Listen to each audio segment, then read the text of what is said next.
अस्सलामुअलैकुम दोस्तों, अगर आपका बहुत ज़्यादा मूड बन गया है कि आपने बारबेक्यू का मज़ा लेना है तो फिर आपको आना पड़ेगा पाकपतन। पाकपतन में आते ही आपने अमजद टिक्के वाले के पास जाना है और उसको जाके कहना है भाई आपने कुछ और नहीं लगाना, सिर्फ कबाब लगाना है। कबाब को हल्की आंच पर पकाकर जब वो फेंकेगा कढ़ाई में और उसके ऊपर क्रीम फेंकेगा और उसको जब अच्छी तरह पकाएगा और उसके बाद जब प्लेट में वो बनकर आपके सामने आ जाएगा तो आपकी आंतें जो हैं वो कलमा पड़ने लगेंगी।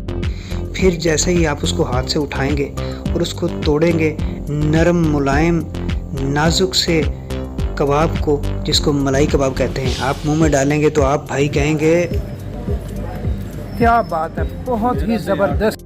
और अगर आपको बहुत ज़्यादा भूख लगी और आपने साथ एक लेग पीस भी लगवा लिया जो सुर्ख कलर का, अल्लाह ही जाने अंदर क्या डालता है भाई, सारा सुर्ख जो कि आमतौर पर नहीं मिलता, तो अब अगर आपने इसको खा लिया तो फिर आप कहेंगे मुआज़ भाई आप सच्चे थे। ज़बरदस्त। मिलते हैं फिर अगली वीडियो में। अल्लाह हाफ़िज़।